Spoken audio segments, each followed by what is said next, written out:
Àtúnkù dédé àsìkò yìí níbi yòówù kẹ́tì láǹfààní láti máa darapọ̀ mọ́ wa lórí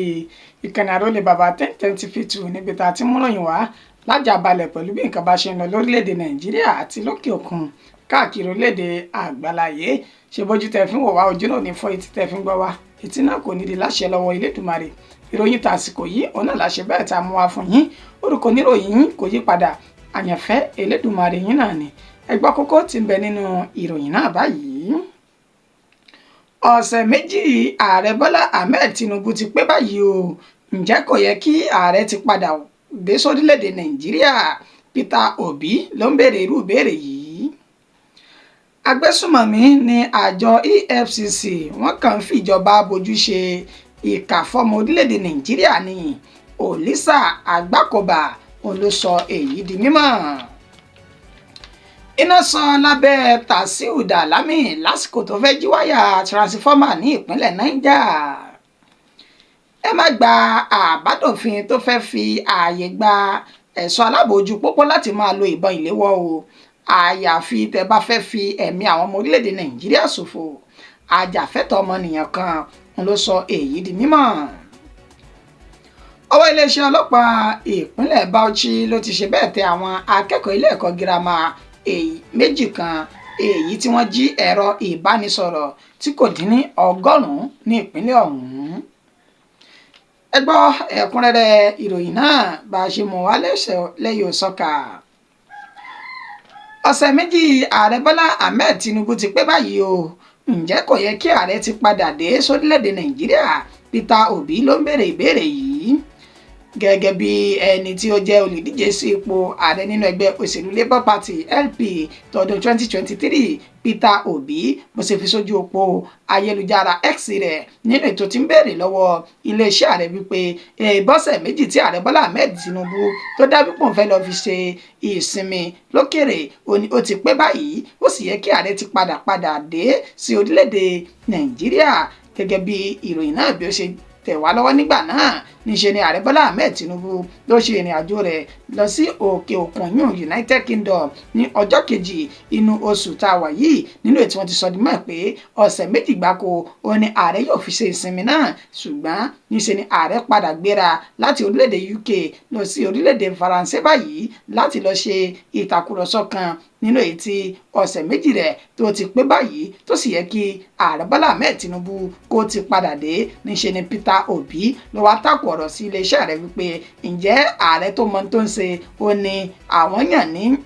òun ló wà lórí ipò yìí, pẹ̀lú bó ṣe já sí wípé ààrẹ ò sí nílé, igbákejì rẹ̀ Kashim Shettima òun náà kò tún sí ní orílẹ̀-èdè Nàìjíríà lásìkò tí gbogbo ọmọ orílẹ̀-èdè Nàìjíríà tí wọ́n ń jẹ̀rora ìfúnpinpin látàrí kò sóúnjẹ, kò sówó, kò sépo, èyí tí gbogbo ọmọ orílẹ̀-èdè Nàìjíríà tí wọ́n ń bá yí lọ́wọ́ báyìí. Ó ní ṣe irú ìjọba gidi, ó ní ìjọba èyí tó fi ilé rẹ̀ sílẹ̀ tó sì lọ ń ṣe fàájì lókèrè. Òun sì ń béèrè fún ìdáhùn sí ìbéèrè tí òun béèrè yìí, pẹ̀lú pé ìbọ̀sẹ̀ méjì ààrẹ Bọ́lá Ahmed Tinubu ti pé kí làárẹ̀ tó ń dúró ṣe nílé òkèrè.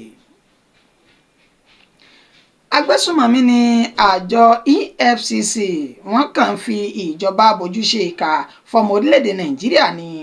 Olisa Àgbákòbà ló sọ èyí di mímọ̀. Gẹ́gẹ́ bí ẹni tó jẹ́ àgbà ọ̀jẹ̀ ọ̀jìnmí Senior Advocate of Nigeria SANU tó sọ di mímọ̀ lásìkò tí ó ní ìtàkùrọ̀sọ lórí mọ́ọ̀máwòrán Arise TV lẹ́nìí. Níṣe ni Àgbákòbà ló tàkù ọ̀rọ̀ sí àjọ EFCC, èyún Economic and Financial Crimes Commission, tó ń rí sí jíjẹ owó ìlú ní ìjẹkújẹ àti ṣíṣe owó ìlú báṣubàṣu. Ó sọ di mímọ̀ wípé àjọ ọ̀hún ò ní wọ́n jẹ́ agbésùmọ̀mí tí wọ́n domi àlàáfíà orílẹ̀-èdè Nàìjíríà rú, tí wọ́n sì ń lo àṣẹ ìjọba tí wọ́n fi wu ìwàkiwà sí gbogbo ọmọ orílẹ̀-èdè Nàìjíríà. Kò ṣàìsọ di mímọ̀ wípé òun ò mọ pàtàkì àti kókó tí àjọ náà tí wọ́n wà fún, nígbà tí àjọ ICPC tí wọ́n ń bẹ nílẹ̀ tẹ́lẹ̀tẹ́lẹ̀ rí pé kí ni iṣẹ́ àjọ EFCC. Ó ní ẹ̀sí àwò àjọ náà ó ní ó ń fa wàhálà àti làásìgbò sí gbogbo ọmọ orílẹ̀-èdè Nàìjíríà lọ́rùn, pẹ̀lú kí wọ́n máa lé àwọn ọmọ ní ìlékùlé, nígbà tó já sí wípé àwọn àjọ kan ti wà nílẹ̀ tẹ́lẹ̀ rí nínú èyí tí wọ́n tọ ipasẹ̀ èyí tó yẹ kí àjọ EFCC kí wọ́n tọ̀ yìí. Ó ní níṣe ni wọ́n fi aṣọ ìjọba náà tí wọ́n fi hùwàkùwà tó sì fi ń da àwọn ọmọ orílẹ̀-èdè Nàìjíríà láàmú. ó ní tí kò bá wá rí bẹ́ẹ̀ tó bá já sí wípé lóòótọ́ àti lódodo níṣe ni wọ́n fẹ́ wá tún orílẹ̀-èdè Nàìjíríà ṣe, ó ní àbádòfin èyí tó mú kí wọ́n dá wọn sílẹ̀ ó ní ó ti wáyé tó sì ti yájú ní gbogbo ìtàn àbádòfin tó ti ń wọlé ilé-ìgbìmọ̀ asòfin àpapọ̀ tàbújá nínú èyí tí wọ́n ti máa ń tètè tí wọ́n èkì ti ń tètè buwọ́lu àwọn àbádòfin ọ̀hún oníṣùgbọ́n tàjọ EFCC ó ní wọ́n ṣe bẹ́ẹ̀ tí wọ́n ti tètè buwọ́lu nínú ètò ìjà sí wípé wọ́n ti mọ̀ pé ìgbésùmọ̀mí àti ìfìyàjẹ ọmọ orílẹ̀-èdè Nàìjíríà ó ní wọ́n dá àjọ náà ni wọ́n dá a lẹ̀ fún. Iná sọ lábẹ́ Tàsíù Dàlámì lásìkò tó fẹ́ jí wáyà tiransifọ́mà ní ìpínlẹ̀ Niger. Gẹ́gẹ́ bí ìròyìn náà bí ó ṣe ń tẹ̀ wá lọ́wọ́ pẹ̀lú arákùnrin tó jẹ́ ẹni ọdún 22 tí orúkọ rẹ̀ jẹ́ Tàsíù Dàlámì ni iná sọ ní abẹ́ rẹ̀ tí iná sì jó ní ìjókòjó lásìkò tó ń gbìyànjú láti jí wáyà tiransifọ́mà ní ìpínlẹ̀ Niger ní agbègbè tí wọ́n pè ní Àyínà Sarawa ìjọba ìbílẹ̀ Tàfà níṣe ní ìṣẹ̀lẹ̀ náà ó ti ṣẹlẹ̀ pẹ̀lú bí arákùnrin Tàsíù Dàlámì àti ẹnì kejì rẹ̀ tó ń jẹ́ Abba Saliu ẹni ọdún 18 tí wọ́n jọ gbìmọ̀ràn tí wọ́n sì gbìmọ̀ pọ̀ láti lọ rè jí wáyà transformer láti lọ rè jí tú nígbà tí wọ́n bọ́ síbẹ̀ ní nǹkan bíi dédé aago 5 ìdájí mọ́júmọ́ òní ó kọjá ó ní ìṣẹ̀lẹ̀ náà ṣẹlẹ̀ lásìkò tí wọ́n ní wọ́n mú iná lọ ṣùgbọ́n sí ìyàlẹ́nu níṣẹ́ ni wọ́n tanná bá Tàsíù Dàlámì lẹ́ni tí ó gbé irin lé wáyà náà láti gé tí ó sì bá ẹsẹ̀ rẹ̀ sọ̀rọ̀ bí iná ṣe tàn báyìí níṣẹ́ ni iná wí Tàsíù Dàlámì láti abẹ́ títí dé gbogbo ara rẹ̀ nínú èyí tí ó ti farapa yamayama. Ikọ̀ agbófinró ìpínlẹ̀ Niger látẹnu ẹni tó jẹ́ alukoro iléeṣẹ́ ọlọ́pàá ìpínlẹ̀ ọ̀hún Wàsíù Abíọ́dún wọ́n sọ dímọ̀ wípé lásìkò tí àwọn ṣe pàtìró kiri àdúgbò náà ó ní àwọn rí Tàsíù Dàlámì àti Saliu Abba ní agbègbè tí wọ́n ti bá wọn yìí tí wọ́n ti fi páńpẹ́ òfin mú wọn nílò tí wọ́n ti kọ́kọ́ gbé Tàsíù Dàlámì lọ sí ilé ìwòsàn Musa Yaradua èyí tó wà ní Sábọ̀nwùsé nílò tí wọ́n ló ti ń gba ìtọ́jú lọ́wọ́ àmọ́ tí wọ́n sọ dímọ̀ pé ẹnì kejì rẹ̀ ẹni ọdún 18 ọ̀hún ó ní ó ti wà ní àtìmọ́lé àwọn báyìí tí Tàsíù sì ń gba ìtọ́jú lọ́wọ́ ní ilé ìwòsàn náà. Ẹ má gba àbádòfin tó fẹ́ fi ààyè gba ẹ̀ṣọ́ alábòójú pópó láti máa lo ìbọn wọlé o tẹ́ ẹ bá ṣe bẹ́ẹ̀ ẹ tún fi ẹ̀mí àwọn ọmọ orílẹ̀-èdè Nàìjíríà tàfàlà ní ajàfẹ́tọ̀ọ́ ọmọnìyàn kan tó tún jẹ́ agbẹjọ́rò ló sọ èyí di mímọ̀ fún ilé ìgbìmọ̀ asòfin àpapọ̀.